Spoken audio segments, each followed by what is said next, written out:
Hai,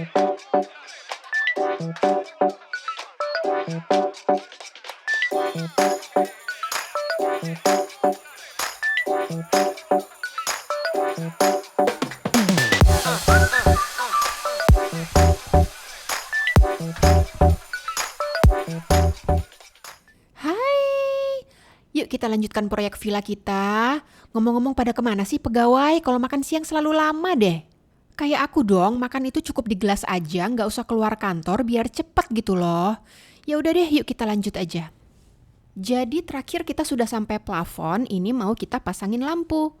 Kita balik dulu, makanya bagian ini jangan ditutup dulu. Aku bikin penggaris bohongan untuk menentukan bagian tengahnya itu di mana. Nah, untuk yang lantai 2 ini aku mau bikin 4 titik lampu sederhana aja yang jaraknya kira-kira sama. Jadi kita kira-kira dulu titiknya, kemudian kita ukur pakai penggaris untuk dapat ukuran pasnya itu di mana. Nah, setelah diukur pasti, sudah pasti titiknya itu akan geser. Jadi disesuaikan aja supaya simetri kanan kiri sampai kamu puas dengan ukuran dan susunannya. Kita lanjut ke lantai 1 dulu ya. Untuk lantai 1 aku pengen susunan lampunya agak berbeda. Di sini di atas ruang tamu aku pengen ada lampu gantung di sini. Jadi kita tandain dulu kira-kira di sini. Lalu ini adalah area dapur, ini ruang makan, di atas meja makan ada lampu gantung lagi, ditandain lagi. Lalu sisanya titiknya di sini aja. Dan sisanya ini lampu biasa bukan lampu gantung, jadi kita tandain lagi dari atas. Nah, lalu semua titik-titik lampu tadi kita lubangi, bisa pakai alat seperti ini atau kalau nggak punya kamu bisa pakai pulpen atau pensil yang tajam. Dibesarkan lagi lubangnya dari bawah seperti ini supaya agak besar karena nanti mau ada kabel lampu yang lewat. Nah, kalau semua sudah selesai, sebelum semua bagian ini kita tutup, semua ukuran titik-titik ini kita duplikat ke atas lembar penutupnya. Lalu di sekitar titiknya kita cetak sepotong kotak seperti ini, ukurannya terserah, lalu dilubangi. Lalu kita tutup deh dengan lem putih dan ditimpa buku sama persis seperti cara menyelesaikan lantai dan dindingnya. Nah, ini lampunya. Untuk penutupnya aku pakai bola plastik seperti ini, ternyata ada di toko online. Ini lampunya, fairy lamp, apa sih bahasa Indonesianya? Ambil yang paling pendek aja, ukuran 1 meter dengan 10 titik lampu. Jadi dia tanpa bola lampu gitu. Jadi dia bisa lewat ke lubang kecil ini. Nah, ini cukup kita selotip aja, pakai selotip kertas seperti ini supaya gampang gantinya dibanding selotip plastik. Tapi jangan sampai nutup saklarnya ya. Dan ini nggak usah rapi-rapi, asal aja, kan nanti bakal ketutup. Lalu ini cara pasang bola plastiknya, kita beri lem putih. Jangan lem tembak ya, karena mau kita letakkan sebentar, kalau lem tembak keburu kering. Lalu kawat lampu ini kita gulung-gulung, kira-kira sebegini aja ukurannya. Lalu kita harus cepat nih masangnya. Oke, 1, 2, 3. Udah, tunggu aja sampai kering, ini bakal nempel sempurna. Tapi kalau dicabut untuk diganti, nggak berbekas. Nah, sekarang untuk lampu gantungnya, untuk cupnya aku pakai bola plastik besar seperti ini. Ini bola mainan bekas anak aku. Dibelah 2 karena ternyata lembut dan gampang. Ujungnya dilubangi seperti ini.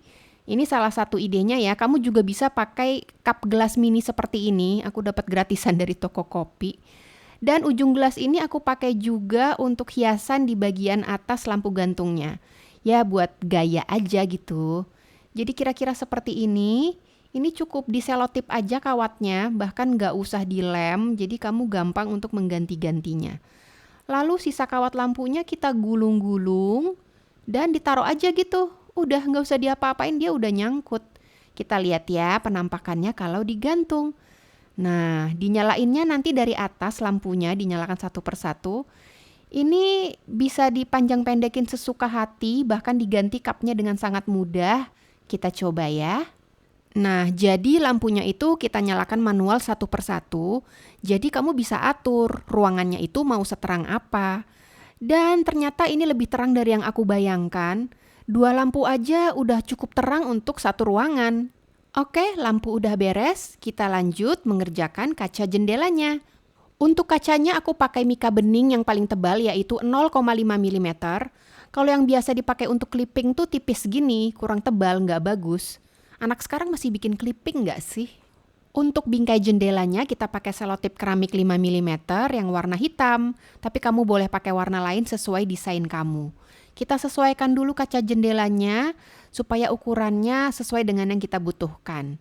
Caranya kita gambar dulu bingkai di sekitar lubang jendela.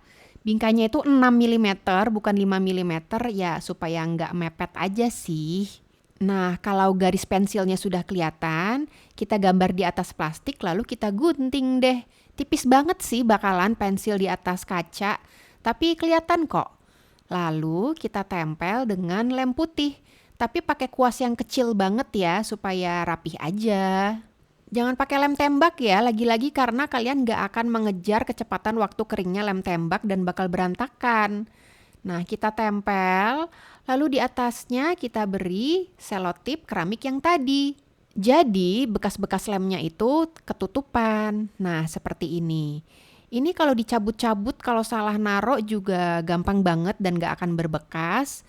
Kalian berusaha bikin ini serapih mungkin aja, walaupun sulit, tapi gak apa-apa. Nah, ini hasil yang aku punya.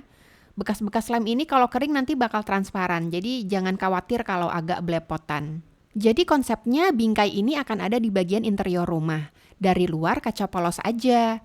Dan jangan lupa dibeli selotip keramik 1 cm-nya juga untuk list dinding seperti ini supaya lebih rapih. Nah, untuk list dinding bagian plafon, kita akan pakai dowel kayu balsa seperti ini. Kita nggak pakai selotip keramik karena kali ini kita butuh sesuatu yang agak lebar dan kaku untuk menutupi jarak-jarak kosong yang nggak rapih antara dinding dan plafon.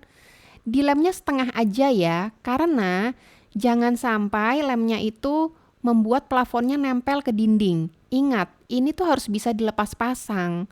Jadi fungsi ruang ini bisa lebih banyak. Kamu bisa bikin video dan foto dengan ruangan yang ada plafonnya atau tanpa plafon kalau kamu pengen ruangannya lebih terang tanpa bayangan. Nah, begini penampakan akhir dari ruangannya. Ngomong-ngomong untuk list bagian bawah dinding, kamu bisa juga pakai kayu ini, tapi hasilnya nggak akan flat seperti cat begini. Semuanya tergantung desain dan selera kamu aja.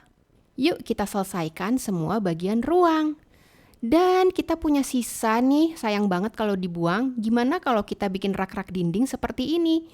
Jangan lupa diukur dulu ya titik-titiknya. Jadi nempel apa-apa itu diukur, jangan musuhan sama penggaris. Nah, kita tempel dan jadi deh. Oke, lagi-lagi video ini belum selesai, kita masih harus lanjut ke video yang ketiga atau yang terakhir. Sampai ketemu di sana ya. Bye. Kalian tuh kalau makan siang kemana sih? Lama banget. Ke mall sebelah, Bu. Kan, padahal deket. Ya kan kadang-kadang ada diskon, kita lihat dulu. Ish. Ini live. Direkam kan? Hapus ya.